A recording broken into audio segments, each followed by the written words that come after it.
Good afternoon and welcome into Titan Talks once again. It's OB19 time, close around the corner on Tuesday. And as such, obviously we've got Kilgoon and now PonPon joining us today to go over basically balance overview and see how things are looking. Obviously people have had a bit of a chance to play around with some of these things in PTS as well already. However, this is a bit more official stand of where we actually are with stuff. How you both doing today? Doing good. Yeah, looking forward to the weekend. It'll be nice. Just, grinding through Heck up, Pon. That's what chat said. Yeah, I know. I got a haircut. Good job. It's a good day for me because I got a whole bunch of stuff to read when I get home because I got, just nerd out a little bit, I got a Cosmere RPG backer set recently. Oh, okay. For awesome. stuff, and so I've just been nerding out about all that today. So I'm just going to keep reading that all weekend. Hell yeah. Well, should we dive straight into overview notes and go over a few other things later? Yep. Yeah, let's do it. Okay. Yeah. In we go as I make sure everything works and hopefully this is all legible for everybody. Is that too small or do you want me to pick it? Should be fine, right? I think it's okay. Surely. Yeah, I can read it. Okay, good. If my guys in the studio can read it, you guys in chat can too. But we'll also publish these later on as well. Our first thing to cover is the curios. Obviously, we talked a little bit about this on Wednesday's Titan Talk 2, and it's already available. But curios are now going to be a mode-specific item that everyone in that mode has access to. These don't take up a standard inventory slot and function more like the bonus starter item slot. They are automatically granted to players and do not require a purchase. Too long to read. It'll be in your one of your active slots. Yeah. Chat says Zoom. Sorry? Chat says Zoom. I hate you, chat. I hate you, chat. Here. There. Okay. Oh, that's we too happy much. now? Now we've gone too far. Better? We'll go that big. It didn't do anything. Okay. Great. I love That's it actually here. awful. That's very funny. I love it here. What's the difference? It doesn't make a difference. We can leave it like Yeah, that. it's fine. It's Yeah, fine. fine. Okay. This will do. So yeah, these active items, basically a curio is basically a ward slot. Yeah. But it's different variations of wards that you can actually get. Yeah, so you have like a placeable ward, you have like a little like beacon that you can send out and flare and reveal location temporarily, and then you got the kind of like anti-Loki tech.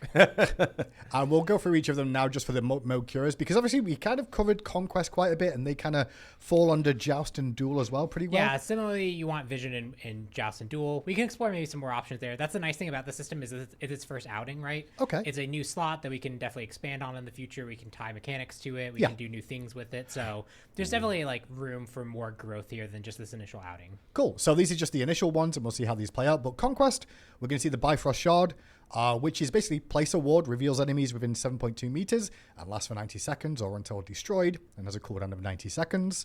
And we do still have the same word per person cap that was previously. So I added that tech. I added the text on all the things that says awesome. max 2 placed. So still 2 maximum, even if you do have a Curios and you get the Ward and Chalice, which we'll talk about later. Yeah. But you can only have 2, and that includes a Sentry or whatever there. Yeah, it should just be more available vision for everybody, though, right? Like, Definitely. So, it's been looking good in our playtests. Although you just always opt for Heimdall's Sight, regardless of what role you're playing, because you are I got a habit of hunting wards more than anything, but then most of the time it depends. Okay. It really depends on like what matchup I'm in and like how my team, because I sometimes I'll have teammates that I know are not going to ward, and I'm like, I need more wards. There's no way this is going to give anything. But Heimdall's Sight, you can sell the Bifrost Shard to change to Heimdall's Sight at any time. I think that's the cool thing about these curios too, Pon, is that you can literally interchange during the game. Yep. So you can start off with one and then rotate to another one. Yeah, and you can do that as many times as you want. They all share the same cooldown, so if you use one, it's going to inherit that cooldown when you go to the next one, so you can't cheat cooldowns that way. But yeah, you just change them however you see fit. So the Heimdall's Sight, you can sell the Bifrost Shard to do it. On use, it'll pulse reveal area 4 times over 4 seconds, so once a second, and reveals enemies within 8.8 meters. This works over walls and also through brush as well for those at home, and then also reveals stealth enemies and wards as mentioned. So the wards is also the additional thing there. Do you get bonus gold for killing those wards, or just they're all the same wards, so yeah. Okay. And then finally, how do you say that? The Gyaller Flare. Y'all are flare. Y'all a flare. Yeah. I was trying to work out how we're supposed to say this. I was trying to think of different names for these because they were originally all Bifrost blank, Bifrost blank, Bifrost blank. Is that the horn, Gallifrey? Yeah, the Gyaller horn is the thing, and I was like, that's just a cool first part, and it's a flare, so Gyaller Flare. I do have to ask one question about this. We've called all these things in the region of Heimdallr, and everyone in chat's like, but where's Heimdallr? At some point, eventually. Okay. He's just like the Book of Thoth's all-seeing in game, right? He's like So a don't worry about it, yeah. site-specific character, so it makes sense. Okay. I was thinking like we were going on a rampage of like Chronos Pendants in game, but no Chronos. Book of Thoth's in game. No, we keep doing that. Yeah, right? Book of Thoth was that way forever, though. Question from chat: does Heimdallr's sight count towards the ward cap? It does not. It's not a ward. It's just a reveal around you.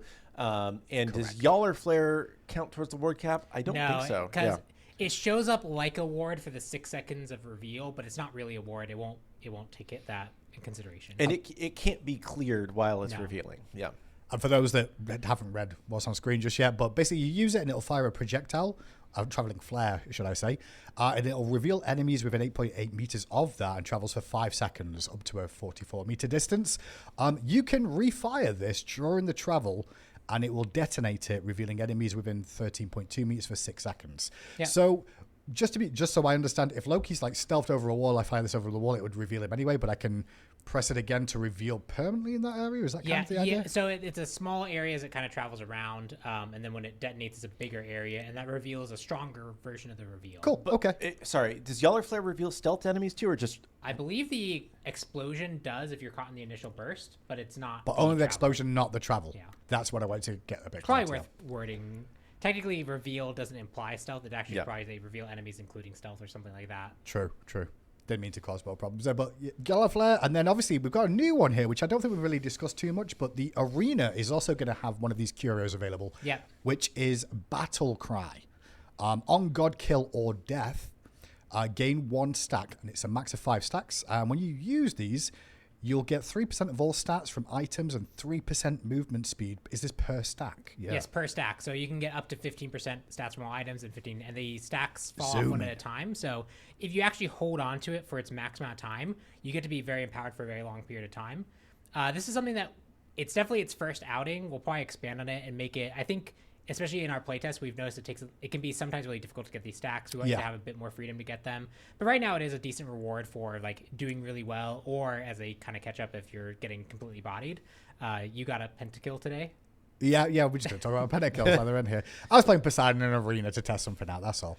But, I mean, I think the thing with it is you're going to use it quite often in an arena without really thinking, just for a bit more movement speed, extra damage, wherever possible. Yeah, just a reward for getting the kills. You can use it. It's just kind of a first pass of what arena could have as a curio system slot. And then, obviously, Assault as well. We've got Meditation here. It still exists in Assault, but it's been moved into the curio slot now. And we have a note down here as well that in future patches, we may provide an option for this to be moved again. Into consumable shot. Yeah, basically, if you want to have 3 active items and meditation, because that's currently what you can do in Assault, we want to provide some way. It's just the way that the slot works and the way our recipe system works, it doesn't quite allow for that. It's the same reason you have to sell the ward instead of just being able to upgrade it to each other. It doesn't quite support upgrading circularly like that. Yeah. So we have some work to do there. But again, this is our first pass the curio slot. We think it's valuable to have it in the game right now, but we have some clear things we want to try and improve in the future. And be real with you, most of the time you're not really getting to 3 active items until later on in the game anyway. So at a certain point, it's not going to be too much of a thing there. And a lot of classes will never have 3 active items. I mean, because they're lazy and they don't want to press more buttons. Let me tell you, the support world just got so much harder with Smite 2, with all the extra active items and different variations. But then hunters will just go, learn the Imbo, done. You know, moving on. Assault, that covered, and now we move on to some of the new items. Now, one we covered already, which is here. Actually, no, it's only one new item. I'm telling lies. Yeah. One returning as well. Rip Talon, though, 2,500 gold. Builds from Curse Sickle and Hunter's Bow for 900 gold. 25% attack speed, 10% lifesteal, 25 basic attack power. While above 15% health, you get an additional 15% attack damage. But while below 50% health, you get 25% attack damage and 7.5% lifesteal. Yes. Aussie-esque is what I say here. But it's not quite, it doesn't quite fit the same slot. Aussie, because it had that kind of flat pen and you could build it kind of early. This one is more of a payoff in the medium to late stages of your build, especially on crit builds where that attack damage is really, really beneficial there. So it fits a different role, but the idea is those builds had a really hard time of getting attack speed and lifesteal in an item that felt compelling enough, and you basically had to lock yourself into probably like a Devo's Rush if you really wanted to go that route to get the lifesteal, and then you kind of would have to get like an Odie bow to get enough attack speed because Executioner does provide some, but not a lot. And by that point, you're like starting to look at an on-hit build anyway. This just works better, I think, to make crit builds a bit more successful and have a bit more better late game payoff. Feels pretty good as well. Like the lower the health you get using this item, the more dangerous you could become, but also you can kind of resustain in the jungle a little bit if you survive the fight. It's also really interesting because I see this one as very polarizing. Some people are like, holy crap, this is the most powerful item I've ever seen. And other people have been told me that this looks really underwhelming and I'm never going to build it. So we'll see. That's normal. That's in my world. That's pretty normal of like seeing those things of like people going, this doesn't seem like it's going to do anything, and then it's meta for the next. Yeah, I think when people try to rush this and realize, oh, the power curve isn't as good as I thought, they'll see like, oh yeah, there's some trade-offs I have to make. It might still be too strong, but we'll adjust quickly. Warding Chalice is also back on the menu, boys and girls. Smite Math saying we'll see. I'm looking forward to the video showing where it places on the chart. But Warding Chalice is back, 400 gold for that. You'll place a ward as usual, and it has 2 charges, which are refilled on returning to base. If you play Smite 1, you've already seen this, but this is another consumable that's now available for generally support, so at least late game when you've got that extra slot that you're not really utilizing too often. Yep, just a nice thing to have back. Bring it back. And then also we move on to other items now. Scepter of Dominion probably applies stasis to jungle bosses again. I didn't know we'd taken that out. Yeah, it was kind of a fix to Scepter, Dominion, and jungle bosses, and we think that this is like really cool. Like using Scepter to block a kill on a fire giant is neat, and we just want to support that because it's neat. It is cool. I do find it interesting. Moving on. Sanguine Lash. Reduce the active damage from 10% to 7.5%. We bolded this one because we wanted to make sure you saw it has been nerfed. Yes, we've nerfed it. It's definitely still really popular. It's still doing pretty good. It's not really super outside our point of balance, and so we don't want to like gut the item. So this feels like a good place to nerf it. Make it so that when you do have like the triple lash, you don't get as much benefit out of it. Void Shield as well, another fix here. Fixed description to match the intended effect of 30 physical protections. I guess it wasn't saying that. Yeah, just text wrong. We'll probably have a few more of these coming in. We did the big text pass, right? Did a whole bunch of items. There's just a few items that had wrong, incorrect numbers on there as we did that pass. So clean them up as we find them. And then obviously moving on to Conquest real quick, the Cyclops warrior camps have now changed. They're now going to drop Cyclops Eyes, which replaces Cyclops Wards. This will reduce your active cooldown of your curio by 50% and restore 10% health and mana, is the idea behind this one. So really, I guess there was already going to be somebody wards on the map with the new curio system. We needed to find something that would be beneficial from these camps, and this kind of made sense. Yeah, this kind of makes sense. It means that if you're using your curio, you have a way to kind of recharge it quickly to use it again, so you could potentially like double Galar Flare if you want to. And this is just our kind of first pass of like letting the map mechanics influence this new slot and see how that kind of path looks and how it works. It's also one less thing that has to go into your consumable slot. There's a lot of things depending on the god you're playing that fight for that slot. So they do. This feels like it kind of frees up another thing that was potentially clogging. And you got runic bombs and daggers and nagas, and there's so many things that want to go in those slots. So that's the Conquest, and now we're going to move on to gods. Before I guess keep showing, any particular ideas behind what the focus was this patch pod? Just general updates for that? Yeah, we just generally looked at who was overperforming, who was underperforming, and trying to make some adjustments there. There's a few ones that are based off the feedback. So like Nemesis aspect is one that people have talked about for a while.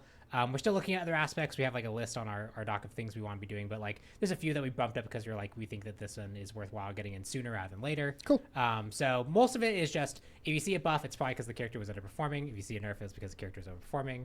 It would be a bit weird if we were doing it the other way around, to be honest. But sometimes, I guess the viewers sometimes think we do that. Gods, add her then. Desert Fury has an increased damage per tick. It was 65 to 165 is now going to be 80 to 200. So a really interesting shift there of damage. And then also on the final damage, that's increased too by 25 at rank 1 all the way up to rank 5, so 150 to 350. Yeah. Overall, just underperforming. Yeah, we just think that especially this ability, like it is a long channel. You have to actually get all the shots. You have to try and like be able to channel on target to actually get all this damage out.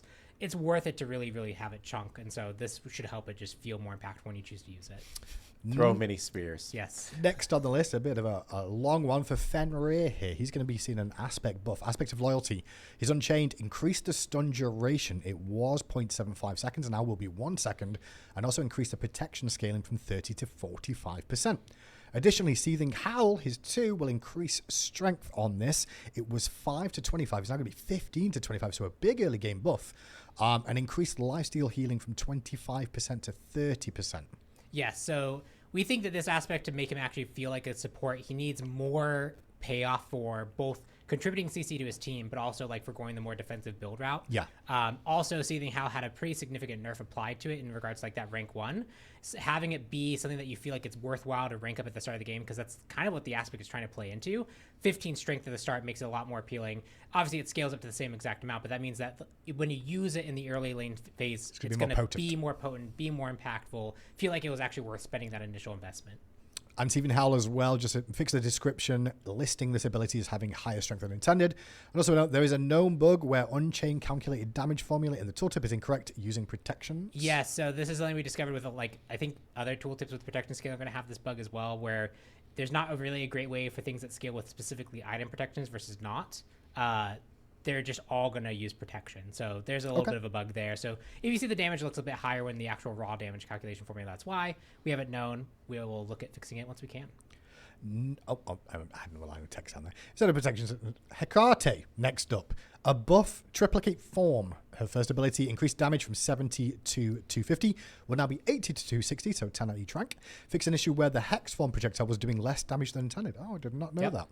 And also, open the gates, the ultimate, decreased the cooldown. It was 110 to 90. It's now going to be a flat 90 seconds. Yeah, this is a good example. I think last time we talked about balance, the aspect nerf that we did to the non-conquest, it was really difficult to buff Hecate knowing that in other modes she was potentially a terror. And now that she's less of a terror in those other modes, we can actually give her more power directly into her kit. Look around to see how that goes. So we'll see how that buff influences here. Next up, I see Mulan on this list as a nerf, and I'm sure there's people in chat that have been complaining about Mulan needed buffs. Then she got buffs. Now she's getting nerfed. Our number one Mulan enjoyer said, "My heart, my poor heart." What's going on here? Full revert. It was a mistake. Okay. All of it. We're actually going to nerf her even worse. We can just skip past her then. Yeah. 2 flags. We're just going to revert specifically the passive movement speed of the training ground. Okay. That's a lot of invisible power to give a character. Movement speed is always king. Yeah, it's always really, really good. That was just definitely a bit too much. We're obviously keeping all the rest of the training ground improvements we made, but that one was definitely a bit too far. And then we're going to take the edge off the buff, especially on the later stages of the Divine Mastery base arrow. Getting 40 damage. She's in a much healthier spot. We think that a lot of the win rate right now she's getting is attributed actually to that movement speed increase, and this should just put her a little bit closer to the point of balance. Yeah, I would say this is a relatively light. Yeah, it's a relatively light nerf. I'll say Ilphazin in chat has sat there quietly, not complaining about Mulan in a minute, which tells me they were probably too strong. So now we're going to see a bit of a nerf, and then we'll see more complaints. That's what our expectation will be. Yeah. For those at home who were watching me as I scanned around real quick, Jormungandr is getting quite a few base level buffs, I believe, this patch, as you can see here. Increase the base health from 525 to 567. Increase the health per level from 101.4 to 105, increase base physical protections, increase physical protection per level, increase base. Basically, all the baselines have been increased. Yeah, when we looked at like the base stats we chose to give him in this pass, he was a lot closer to like your magical bruiser. He really should be treated more like a frontline character. And so these stats will now match a more frontline character. It means that he'll have like an extra like 100 health at the end stages of the game. He'll have an extra few protections at the end stages of the game, and that's just going to help him because his hitbox is huge. He wants to be in the middle of things. This is just going to help him actually feel like he's tanky at that stage of the game. Okay. So and Chad is confused. I assume that he is a underperforming god. Yes, he is underperforming by quite a bit. Yomi's OP, says chat. True, I guess. I think right now, like, he's one of the worst performing characters in like ranked specifically. Okay. He's a bit better in casuals, but even then he's still underperforming. So like across the board in like the day we're seeing, he's just below the point of balance. We have like a nice chart that kind of graphs all of them. You can just see he's like at the low end of it. But buffing the base levels of stuff is probably better than buffing ability damage and stuff like that for the time being, and just see how he goes. And this just goes a long way to make it. This goes towards the feel of I dove into the enemy team. I'm a tank. I'm supposed to be disrupting. Why did I get blown up so fast? This is a direct thing that's going to counter that. That can help with that. Well, you saw it a little bit as I snuck in, but also we saw PonPon did mention it, but Nemesis is going to be seeing some nerfs to her aspect. And base kit. And base kit as well. So Slice and Dice, we're going to decrease the center damage of this from 100 to 340. It will be 85 to 325. Retribution, we've increased the cooldown to a flat 14 seconds as it used to scale down. But the big one that I know a lot of people at home would be excited about, Aspect of Justice, is seeing some changes. This will now move Nemesis and her target 75% of the way towards the average health amount. Yeah, and this is a number that we can tune going forward. We might do bigger changes to this aspect, but this was the one that we could do that was relatively easy to implement, just so, because we know that like this was a bigger part of it, and with the healing pass in particular, There's a lot of things around it that related to Nemesis in a way that we didn't initially expect. So if I had like 1,000 health and you have 2,000 health and the middle is 1,500, you'd previously go to 1,500. Now you're going to go something like 1,350 as the Nemesis and like 1,650 as the other target. So it's not gonna fully equalize everything. Gotcha. So it's going to be a little bit more. You're not going to be able to be really low health Nemesis and be like, hey, I'm full health again. Yep. Yeah. Definitely helps out. And we think that paired with the fact that she had really good base damage on Slice and Dice, and the low cooldown Retribution made her really, really difficult to approach. Yeah. Obviously, it's the base levels as well, because obviously scaling's still there, so you can invest more to get more damage like that. That's the Nemesis look. Next up, the Morrigan fixed an issue where this ability could stun structures. Yeah. Is that really is that really an issue in my mind? That's Yemoja only. That is an exclusive Yemoja. I guess and Nuwa. Oh yeah, I guess Nuwa. Because she can. That was like her old Wa could do that. So old when we brought new Wa. That's crazy to think about. We brought that back, but yeah, this is just a bug. And all taken care of. Tsukuyomi, next up. Nerf to Tsukuyomi. I guess he's been performing pretty well at the moment. His second ability decreased swing damage 35 to 135 is now 30 to 130, so 5 off each of that. And decreased the final damage of this ability by 5 as well. Yep. Reason being Pon just potent. We're actually pretty happy with where Tsukuyomi fell. We did not repeat the release Tsukuyomi from last time where he was incredibly strong. But he is still doing a little well, and in particular, it's the early stages of the game. His ability to brawl other junglers at the start of the game is just really, really, really good. And we think that part of that is Kusarigama. It disarms, it does quite a bit of channel damage. He gives him a lot of mobility to avoid things. That just makes him very difficult to approach. So taking the base damage off here does a lot to help curb that. Yeah, and it is like, people like 5 damage nerf, but it's the swing really hits twice, and the final damage hits. So it's really like 15 off at each rank of the level. Sun Wukong, aspect nerf, aspect of transformations is what we're going to see the change to. 72 transformations. It's basically going to get a 2-second increase to the cooldown of that third ability. I guess I know aspect's being played quite a bit at the moment. Mainly the mages in the mid lane are kind of loving it and swinging away, but we're going to try and make it a little bit less safe for them by going this route. Yeah, that's really the goal here is there's a lot of safety in that reduced cooldown. It was too much safety, especially like if you were like eagle cooldown spamming to poke people and then just eagling away every single fight. It was just too safe. And so I think this is a good targeted way to nerf that.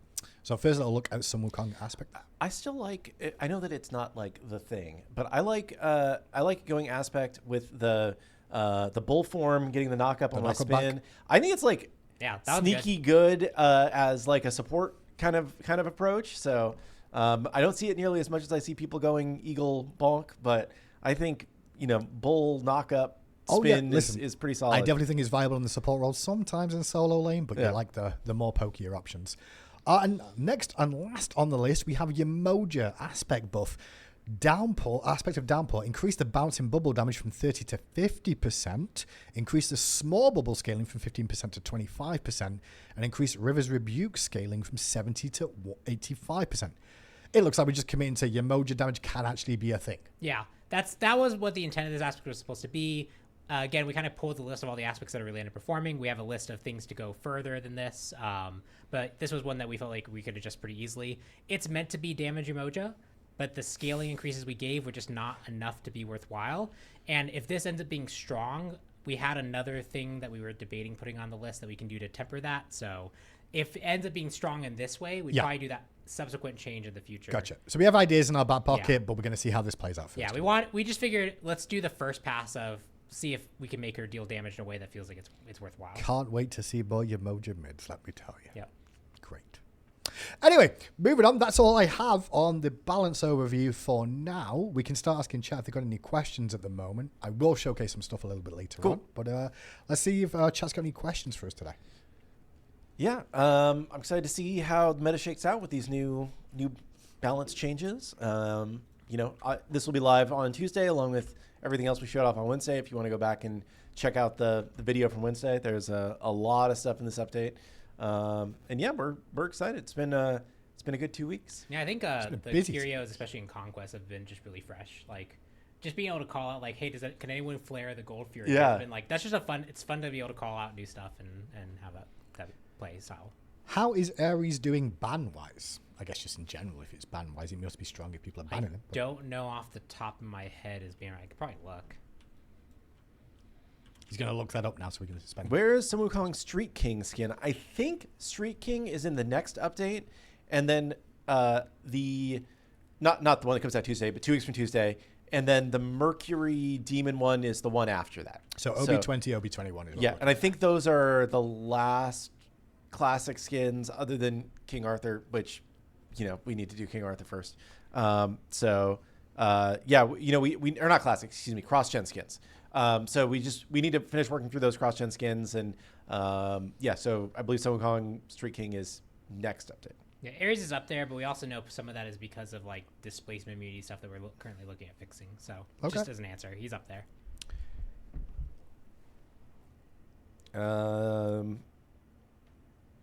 When is the next list of gods going to be released coming?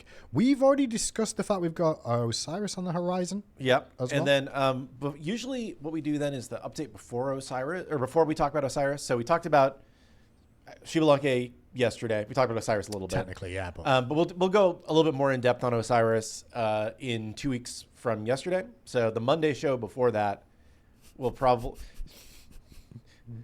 less than 2 weeks, we will talk about the next couple gods after Osiris. Okay. I feel like we can just say that, like, I don't know what people are talking about with the leak aspect. Yeah, I don't know. There's just, I mean, sometimes just like there's a ghost in the machine, and just like things ended up on PTS, and we don't know where they came from. And so when you hit the button, just random stuff happens. We don't really know. Yeah, I think maybe like another god may have gotten like mixed in there. Yeah, I don't know. It's very weird. The codes crossed. It didn't seem intentional, I'll tell you that much, from what I can see. Any plans to do that? Any plans to do an aspect pass soon? So on new stuff, we'll do them as we can. We're trying to keep up with making sure that new gods that we port over have them on release. Yeah. That's just kind of our general goal. We have some back ideas for like characters that don't have them quite yet. And then for also existing ones, we are looking at things like, we know Loki's aspect, for example, is one that we want to redo. We have some ideas around there. It's a bit more involved to be able to do them. And so depending on like their difficulty level, for like Fenrir's and Yemoja's aspect, we think that actually they could just be number tuned up. So let's try and do that. Sure. For other ones that are a bit more complicated, like Sobex, we have an idea for, but it's a bit more involved than just like buffing numbers, because we've tried that path before and it doesn't really seem to work. So it seems like the core idea has some problems. Yeah. So those we'll just tackle as we can. So it really will be like, as the aspect gets there, you're going to kind of review, can we adjust this to make it better before we overhaul or rework it, rather than just, scrapping it and starting again, really. Yeah. And so for things like Sobek, right, we've buffed it quite a few times already. Yeah. Something about the playstyle just doesn't really gel, so we probably would look at changing it in more significant ways. There was a question of who is the most popular character in SMITE 2. Probably Neith. This is not without any data. Literally looking at nothing, but I'm going to guess Neith. Yeah. So the most recent data I have that I could quickly pull up on my phone was from September 9th. So it's a little while ago. At that point in time, Giannis was the most popular character. I believe it's shortly after Giannis was released, because usually when a character is freshly released, they are the most popular. He will almost certainly have fallen off by now. Number 2 was Neith. Shocking. Number 3 was Poseidon. And as far back as I'm scrolling, he's never been lower than 6th. Poseidon? Okay. Yeah. Number 4 is Chalk, who has never been lower than 9th as far back as I'm scrolling. He's a great solid solo laner, that's why. If in doubt, lock in Chak, boys and girls. Number 5 was Hu Yi. Yeah, which he was relatively recently released, so that would make sense why he was towards the top. But that's the top 5. So now they want least. Oh, least. Oh, no, because then they're going to want... Okay. That's a dangerous... But the thing is that it doesn't mean that a god is bad if they're not well played. We find that people much more often, like, if God looks cool, God is highly played. Like, it's very simple. Like, people think it's gameplay. People think it's like, no, character select screen on the fighting game, who looks cool, and that's who I'm going to play. Definitely a good starting point, yeah. I was like, when I first played, like, Street Fighter 2 as a little kid, I was like, oh, yeah, Blanca, that guy looks cool. He's like, monster dude. Hell yeah, I'm monster dude, But other people are like, yeah, karate dude. I want to be karate dude. It's just like, who do you want to be? That's what really drives player popularity. Okay, least popular number. At the time this came out, there were 65 gods. Okay, so number 65, again, this was earlier this month, was the Morrigan. Mm-hmm. Number 64 was Jingwei. Yeah, she's good now, by the way, chat. Don't fall for the traps on that one. 63, Aladdin. 62, Amaterasu. 61, Awilish. Okay. Yeah. Awilish needs a buff stamp. Yeah. That's what what I'm I'm gonna going to say. say. Okay. But again, this was a couple weeks ago. So it was. Yeah. The patch is going to be live after Titan Talk. No, the patch list will be. Mori. Sorry? Mytheria immediately buff Mori. Buff Mori. But, like, I will say that, like, looks cool but extremely hard to play can lead to low play rate because people will try them once because they're like, oh, that character looks cool, I want to play him. And they try him and they're like, that's complex. Too much for me. So, like, there is some gameplay factor on, like, whether or not a character is popular, but usually, like, the gut of will I try a character for the first time to become a long-term player is more just initial appeal. Yep. Have you all ever considered giving every god an ability that applies anti-heal?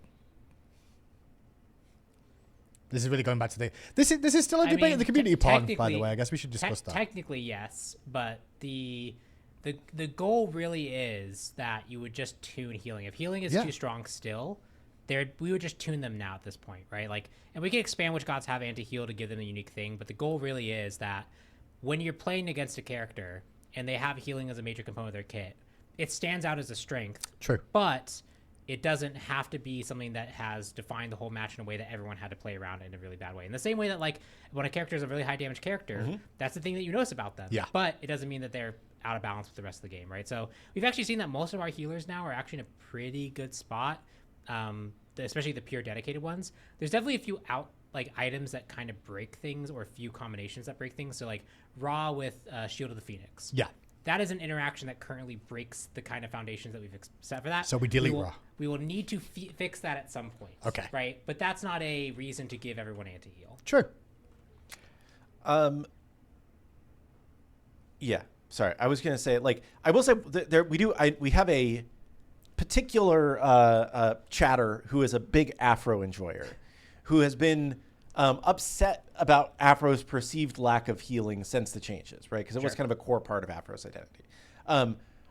Just from your perspective, like, how do you feel like Afro is doing in this world? Like, is it the right amount of healing? Is there room for more healing, but maybe a little bit lost of something else? I don't know. I would probably, and we've talked about doing this on Aphrodite a few times, is we'd probably want to do something where, like, because she's always the character that, like, some people really like the healer support style, some people really like the mid lane style, and we'd probably do, like, an aspect that, like, actually moves her more towards mid mage, and keep her base kit and, like, potentially take some of that away to give her more utility things. Okay. But right now, because she can full clear the wave, because she can do quite a bit of poke, because she can reset the 3 and get some good damage off that, like, it means that, like, she has, like, a pretty wide toolkit, which means that, like, it's hard to just make the healing strong without taking something away at this point. But we could move her in that direction. I'd rather just never see her in my games. That's my personal take on it. She's not enjoyable. Like, if you want healing to be stronger, because right now her overall performance is pretty good. If you want healing to be stronger, which I think is a fair thing to say, you'd probably have to give up something else. And she has a lot of, like, passive things she gives. Right, she shares protection at MP5. She has a damage amp that she can stim on people. She has mobility in her ult with the new +1. She has one of the best support things in the game, which is you just didn't die to this Kraken entirely. Like, yep. You immune to all this damage. Like, she is still one of the best carry enablers in the entire game. So, and her +1s have been pretty solid too. Yeah. That ability from her ultimate to be able to jump to a different location is solid. And a lot of that too is she's still really good at, if you want to build, like, damage to try and also contribute damage, she's still one of the best carry enablers in the entire game. So, like, she has her strengths, she definitely has her niches. If the healing is what needs to be strong, you probably have to lose stuff for that. I saw a question about, like, how's the reaction been to the new lobby stuff that we have on PTS. I think overall it's been pretty positive.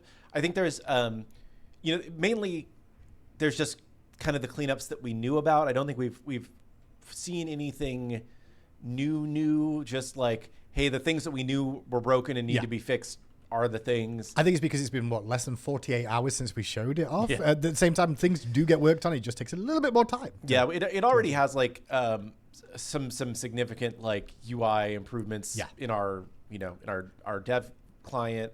One of the things that you wouldn't have seen much on PTS is that like it doesn't really work very well with Assault or with ranked picks bans right now. So that's one of the things that we needed to get in a better place before we shipped it live. But the jury duty is over. The UI programmer that was working on it is back and is trying to get it wrapped up. So that'll hopefully be, not the update goes live on Tuesday, but the next update will have the new lobby in there. Someone asked a question, which is why can't or why not make the curio slot second relic slot level 12? Squishy's having a second relic slot, and it's probably just worth kind of discussing the second relic slot again. Here we go. Very briefly, we don't want 2 relic slots for a few reasons. One is we want active items to take a lot of that purpose, right? Like there's active items that you can get that can save you from situations that relics could before, and we think that's just a more interesting, flexible system as a whole. The other one is, and they now come in at an appropriate cost to like actually be able to get them. The other problem is we want to avoid a situation where players don't want to engage ever because they feel like it's worth just waiting the extra 20 seconds to be safe. And what I mean by that is like if you go Beads Aegis every game, because that's generally what people default to do. You just get Beads Aegis. You can stagger them to make sure that you always have an answer to when people try to engage on you. And because you stagger them, you'll generally always have one up available again. And if you don't, you probably don't have to wait that long for them. And what you saw was, especially towards like higher level play, you had these really, really passive games where like just no one died and no one wanted to engage without those tools up. And even if you tried to force them, you'd have to do enough to force them twice to be able to progress forward. And it created a situation where it's just like it was really difficult to actually make meaningful progress until like just finally one fight happened, someone got wiped, and you'd see a game with like that was 5 kills be the one that actually decided it, right? We think it's actually healthier to have more ways to get back into the combat, more things that when you die, like you felt like when you burn someone's beads right now in Smite 2, that is a really meaningful thing that has happened, more so than it was before. And we think that that's just generally a good thing for the game. I mean, also, you've still got Talisman of Purification, which means you could go Aegis anyway, so you've got a Team Beads there available. Technically, Scepter of Dominion, which has now been fixed, that could also... It's technically an Aegis, technically, but you've got to play around it a little bit differently. The active items are there. I guess we're always going to play around with active items, Pon, and maybe see different variations of these things. Yeah, I mean, we can definitely add more. We can tune them. We've talked about adding like upgrade paths to them if we want to. Like, there's a lot of things that we can do to expand them in the future, but like they largely work as a current system, and we have a lot of other stuff we want to be fleshing out. I think right now the biggest thing that we do, at least in the short term, is just make sure that they're all within relative balance. Which fixing Aegis has already done a lot. That Relic's a lot better now than it was before. Blink on a slightly lower cooldown has made it more competitive. Agility Relic is one that we keep an eye on. It's like, we probably are going to nerf it a little bit, but it's like you don't want to nerf it too bad. And why we say like you could just add 5 seconds to it, that is a 50% increase in its cooldown, which is generally what we'd consider a big nerf. So like we just want to be careful with a lot of those things, and we're probably going to focus on that direction versus anything else. And then try to also just make sure the active items, expand them out, give them cool effects, let that be the thing that can replace a lot of this utility. Have we considered creating a Smite Club monthly subscription? You don't talk about Smite Club. You don't talk about Smite Club. That grants players, a set amount of diamonds along with extra perks, yada, yada, yada. I have pitched at least 30 different subscription plans for Smite over the years. I have been trying to get a subscription in this game for probably 8 years at this point. Maybe I'm exaggerating. Maybe it's only 6, but for a very long time. I think that there's a lot of different formats that it could be in. It's hard to figure out what the right format is that everybody is happy with. And also it is both in a way that would benefit our monetization and would work with the requirements from platform holders about how they actually work. But there have been, I'm just gonna throw out 2 of my favorite ideas that I've had, or that we've pitched. They're all my ideas, I look at other games and whatnot, right? But there was one idea that I thought was pretty good that was like, you get basically like your login rewards are like mega amplified, and you get diamonds every day for logging in while you're subscribed. and like there was some other stuff that went with that. But I think that like just the idea of like playing up daily logins and making that a more compelling system was interesting. And then I have also pitched the idea of a higher cost subscription where you just get everything in the game.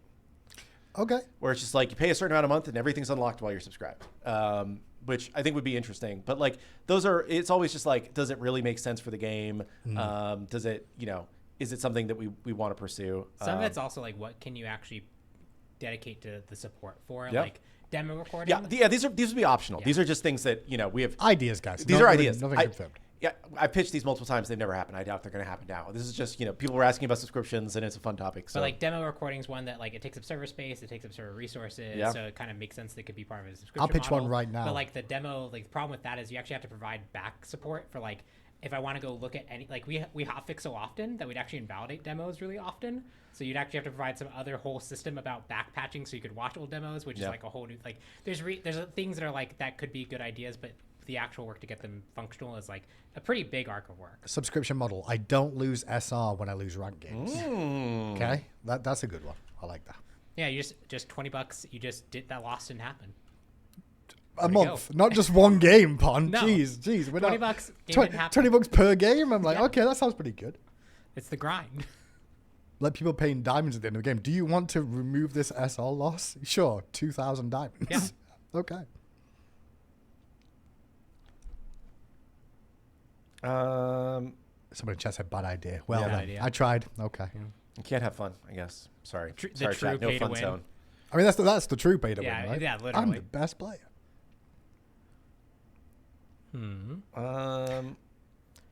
Someone mentioned a Wheelix ult. That one I know is logged. I think people are looking into that one. Is that the Aladdin interaction? Yeah. Yeah. I know the team's already working on that after talking with them. It should be potentially available Tuesday as part of the Urban Night team. Nice. Along with a few other I things. didn't even realize that. No, trust me. I've been staying up to date because of all the competitive stuff going on. I generally have a list of things that are in the works at the moment. So, Chat says, Hindu, you said you were going to show something. you want me to show? Sure. We missed something on the patch note show. Sorry, update. I keep calling it patch note. Still Whatever. to this day. It's been It's years. fine. On the update show regarding the new Artemis. If you didn't see it, I'm just going to bring it on screen right now. You can, in the Artemis skin, ride Tusky. Oh my god. Yeah, the VXG Yeah, is I did just not know about ride this Tusky. either, but you can just ride Ride Tusky. Tusky into battle. So And he does change color with each of the prisms too. Just yeah, he as a changes heads up. color and he gets cooler between I think the first and the second form. Yeah. So he does upgrade. So It's the first time I've seen Tusky actually respond to commands. Yeah. Since the iteration of Tusky. Yeah. So that's great to see that Tusky's now part of the field. What does that look like if you like pop all your movement speed stuff? Let's find out. I guess I'm not. I've only not got that many. How abilities, fast but, can you zoom? Oh, what the hell? I don't know how fast I can go. Really. I think if you cool down and mash 2, I think it's one of those ones that can stack. Maybe. We might have Okay. fixed it. These devs asking me to do all these comments. I just spam this. Nah, it okay, doesn't. it doesn't. We spam. did fix it. Alas. Unfortunate. it's just supersonic. Someone get a video of this come Tuesday and show me exactly how fast you can make this go, and we'll showcase it on the show. But we just thought we'd show you that real quick because a lot of people told us about it afterwards that we didn't even know there was a VXG that Tusky is in the game, mountable. Yeah, it's dope. And he looks fantastic. And again, he changes colors with all these prisms too, so matches the Artemis setup there. That's what I was going to show you. Someone was asking about what's up with this auto chess game on Steam with Smite assets. What's up with that? Because I want to play it. Real quick, it's not really at like an announceable release state. They're still why is it experimenting on with a lot of Steam? stuff. The way we do things is a very, very Backwards atypical. sometimes. Yeah. But yeah, no. So if many years ago there was an auto chess using Smite assets called Prophecy, that was made by our sister studio, Prophecy Games. It was officially licensed, and that was kind of a typical 8-player auto chess thing. I did a lot of interesting stuff, didn't really catch on. They moved on and focused on some other projects, including Dead Zone Rogue is their current kind of focal point. But a couple people on that team were very just really loved that game and kind of have kept it in their hearts. Auto Battle of Passion. Yeah. And so they have kind of split off a new sub company of Prophecy that's working on kind of a revival of that is currently the design is more asynchronous multiplayer, more like Backpack Battles, The Bazaar, Super Auto Pets. Those kinds of like you're fighting against real people, but not at the same live. time. Yeah. And you're building up your build over the course of like a roguelike kind of thing. It's, it's still very early in development. Like they had a build yesterday that completely changed the art style of the game, and but it is officially licensed, and they do officially have the rights to use SMITE assets, and it is kind of a spiritual successor to Prophecy, for those of you that remember that. I did like the amount of immediate thread saying, so I can just use SMITE assets now. You cannot just use SMITE assets. No. If you want to make a video game, those people said it assets, wouldn't be even the ones to do it anyway. You have to pay us some money. However, if you want to make merch, if you want to make can just merch, do that, though, that's fine. You can make merchandise. I might even do that myself, and just start advertising on the show. Oh, what's it called? It's called, Divine Tactics right now. It's on Steam. Yeah. Still not really released or announced properly. If we get more details on it and it does get closer to a fruition point, we'll definitely be promoting it here and giving you guys some updates on how you can get involved in that. But at the moment, it's just early days. Yeah, we'll show it off on stream and talk about it once it's a little bit more settled. But like literally the entire art style and some of the core gameplay stuff changed yesterday, and it may change more. So it's just I don't want to like fully introduce the game to you guys when I'm like, it's still so early. Like this is a Hi-Rez alpha. Yeah. This isn't just like it's an alpha. This is like a like how we worded that. It's a Hi-Rez. No, because we do things so different, Yeah. right? It's just like Paladins drastically changed what it was 5 times in dev. Like I think part of it is like we don't do things different. It's really we just do it forward facing so much where the audience can participate and see it live. Where a lot of developers do it behind the scenes rather than showcase it and go, okay, we're switching things up. Yeah, I think one of the things about us is like, it's kind of goes into like I've been talking on Reddit a lot about advertising recently because people keep making threads about it. But like with advertising, the philosophy is like, you try a lot of things because you don't know what will work, and what you think will work probably isn't what will actually work, right? And that's kind of our approach to game development too, where it's like we would rather just like Hi-Rez's style is we try a lot of stuff when games are in alpha, in demo version, in early access, whatever game it is, right?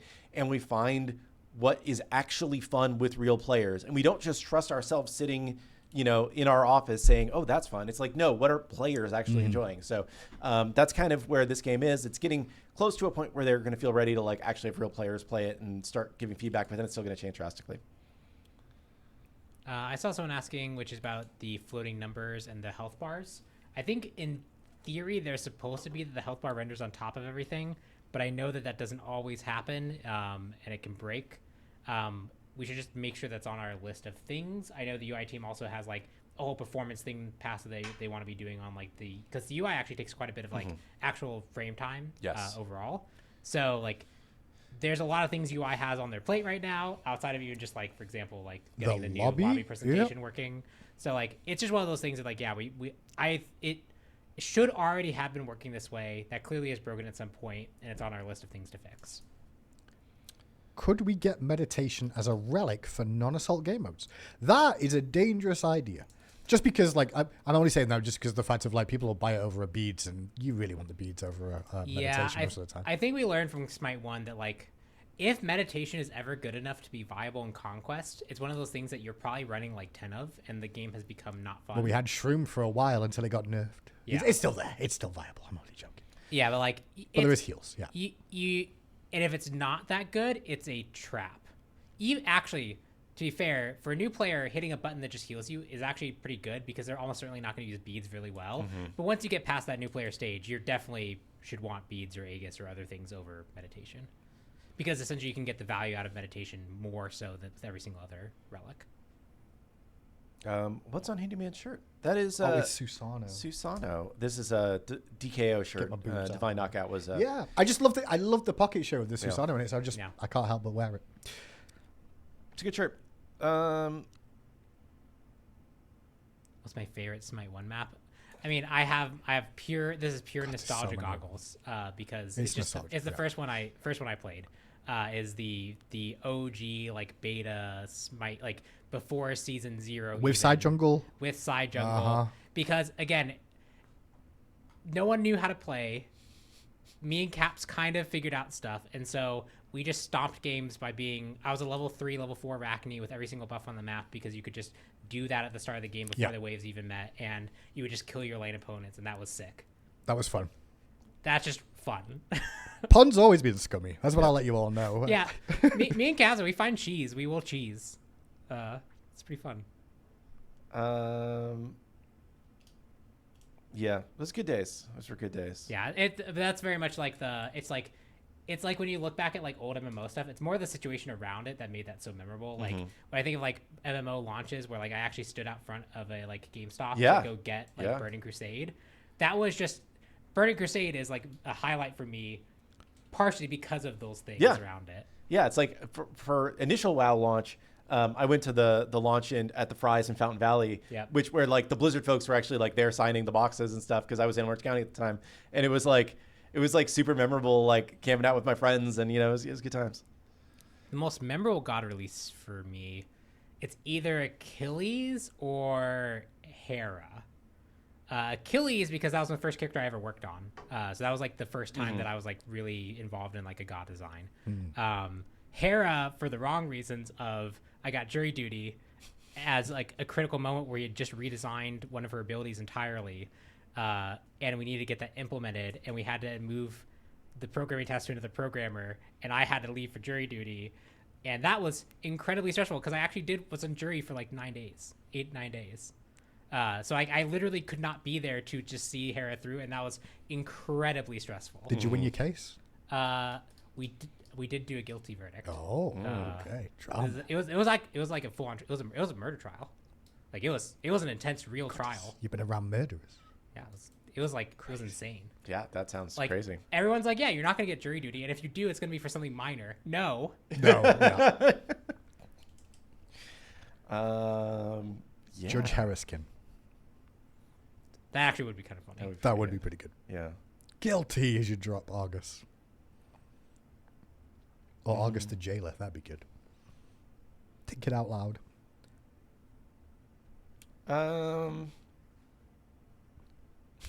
Would I get in trouble for using SMITE assets for a card game I'm working on? I'm not looking to monetize it. Yeah, unfortunately, like for things that are in the gaming space, we have to defend our copyright or else we would lose the copyright on our stuff. So, like you can't just use our stuff, just because of copyright purposes. I'm sorry, but that is like the way the law works on that stuff. Can you also go through portals to Ares chains? You shouldn't be able to because when you're chained, you're crippled, so you can't walk through portals while crippled.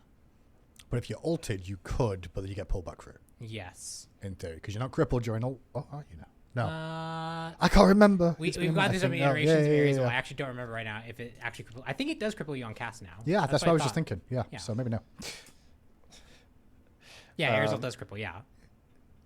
Hindu, what gods have you designed? I don't design gods. The closest thing I've had to design gods being real is Gebs plus one aspect in Smite 2. That was my suggestion of like, let it jump and be a knock-up because there was discussion about other things. And I guess I had some involvement in Scardy Ice, but that is not true. Like it's not the I was about to say because we've definitely had esports we had esports we do brainstorms, brainstorms, and we get ideas, and every meeting we got pocket sand idea. But I know for sure that those meetings often did result into like at least it's one. They definitely did, and it's very rare. But like the Scardy Ice one, I wanted honey from AMC. You spread it and you'd slip and slide, and then we got the ping pong deals damage thing. I'm like, that's not what I wanted. And I get the proponent of like I invented Scardy Ice, and I'm like, no, I didn't, but I did. I guess I'm sorry. I hate it too. Is getting a tattoo of Smite card art against copyright. So we actually have had some tattoo artists will refuse to tattoo anything that like they know comes from somebody else. Okay. And we have had like emails come in of people asking for like permission to use art for tattoos. And we do have a form that in the past, at least, we were able to like basically give you like we didn't charge anything for it. It was just like you have permission to use this, but not, take our copyright kind of thing. And There was also, I've told this story before. There's this guy who got, I think in Australia or something, who got this huge Zeus tattoo because he was just like, yeah, gods or whatever, and he didn't know that it was the artist had stolen the SMITE 2 art or SMITE art to do it. Okay. And then he like wrote us saying that we need to go after this tattoo artist for stealing our art, and now everybody's thinking he's a SMITE fan and he's not, and it was, it's a big drama. Did we sue him for having the tattoo on him? We should have. No, we didn't. We should have forced him to remove it. Yeah, that would have been a lot. Have you thought about adding aura items back? So aura items are interesting. We do have Triton's Conch. Yes. That one is an aura item, and we also have Shogun's Kasari. Auras are a slippery topic because, one, their impact is really hard to feel. That's like one major problem is you generally don't want items that are hard to feel the reasons for. But the other reason is when you can stack a lot of them, one support build that often becomes meta is I'm the aura bot and I'm going to stand next to people and just make them arbitrarily more powerful. This was worse when it was a whole bunch of protection auras. Yeah. That was actually probably the iteration that was more problematic than just like Shoguns. But we want to be careful with them because they are invisible sources of power. Attack speed, at least, you can feel a bit more directly. Yeah, you can see the difference, yeah. Triton's is probably an item that like we did because it was something that we could do very early in the stages. I think if we were to propose that as a new item now and we didn't have it in the game, we just wouldn't do because we're like, no, it's not interesting enough. We might want to spice that item up in the future because of that. But like, you want the effect to be like something you can feel. Like if you walk into range of like someone and you get movement speed, that's another thing that you can feel. You want those types of effects. Mm-hmm. Someone said Ares pressing 2 and sat next to a character using 100 plus. Yeah, but that's Ares using an ability that's kind of signified as well. Yeah, right? It's you hear the sound effect and you and see it. And then it stacks up and does an even extra thing. And like, yeah, even that one is like, I think that's a better presentation of what it was before when it was really, truly just an aura. Yeah. Now you have more feedback on it that helps it. Is it the most interesting ability you've ever done? Sure. I mean, it goes down the Kabrakan as well, passive, for example. Like, it gives you a display of you get a damage reduction. It's an aura, but it has a lot more better ways to showcase that and also feels right. Yeah. Mm-hmm. You want those types of passive effects to have good feedback because otherwise they're just invisible and you don't understand why anything's happening the way it is. That was a lot quicker than I expected it to be today's show because it's already 1:59. Oh. Yeah. Which means, Pon, what time is it? It's time for one more question. Yeah, I like that version. Sorry, well, he phrased it like a conversation piece, so I broke the pattern. But I had because I could tell he wasn't going to respond. I was intentionally letting you do it, so I didn't have to. Was the idea, but it's not going to work. Ask your one more questions now. We'll try and take them before we head off for this weekend. I am drinking a Waterloo lemon lime today. Waterloo. You were defeated. I won the war.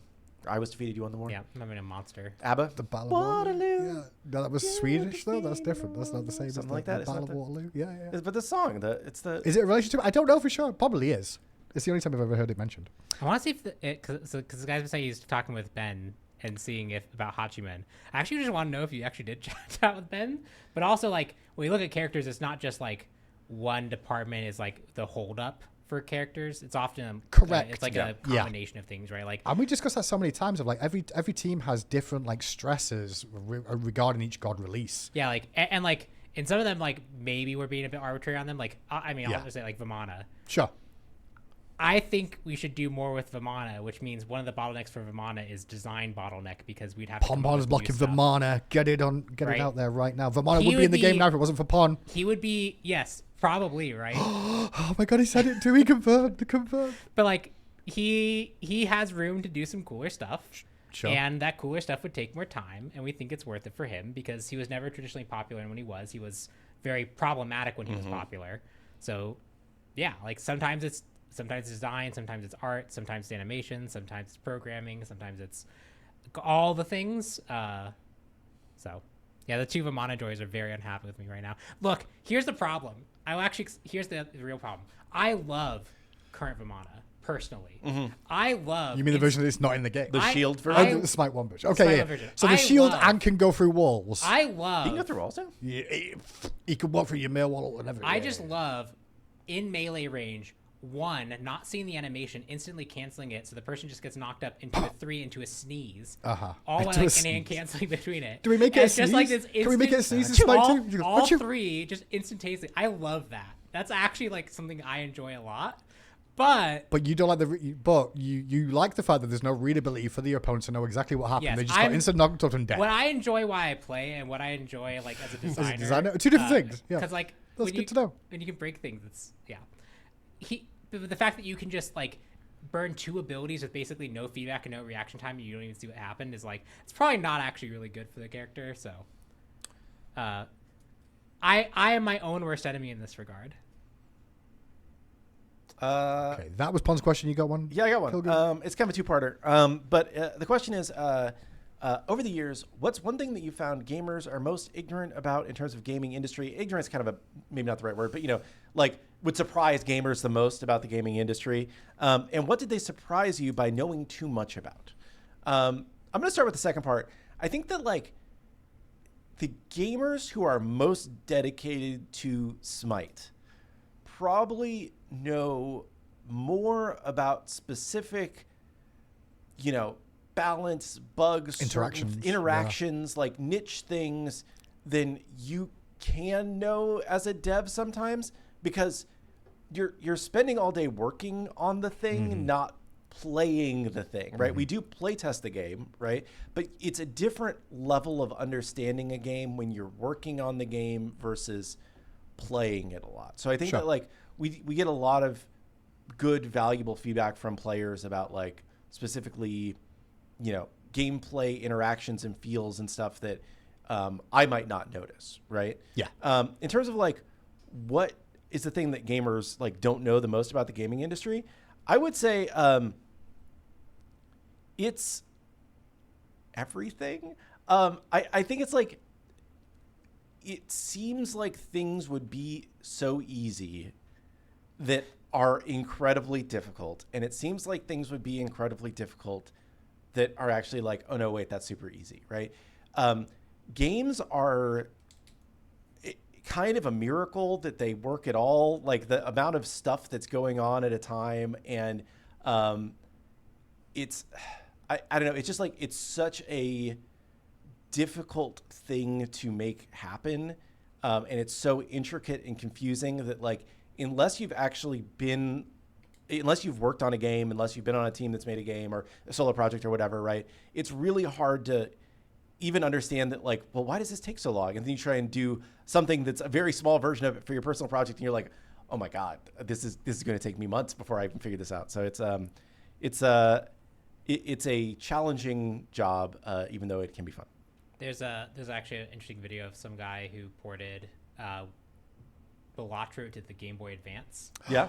And really? He ended up having like a GitHub, and a whole bunch of actually people ended up helping him, because it wasn't even just him, but a whole bunch of people helped him. But he has like a little section on that of just like trying to get the card sprites to feel like they feel in Balatro, and all the little small things when he first did that pass to make it feel good.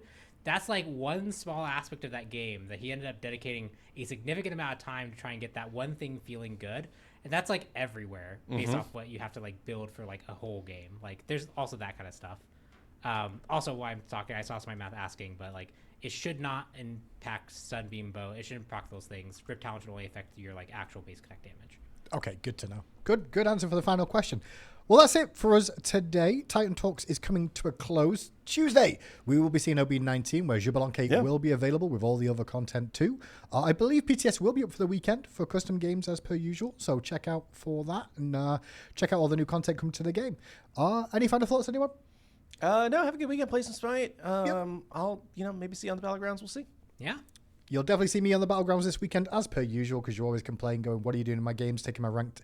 I got tweeted out a couple of days ago from somebody who I won a ranked game at like 10:30 at night, going, what are you doing playing the game at this time? You're supposed to have a job. You're 40 years old. And I'm like, 10:30? Yeah, I mean, I'm going to get my game, and that's what I do, Yeah. But they got upset because I stole their MMR.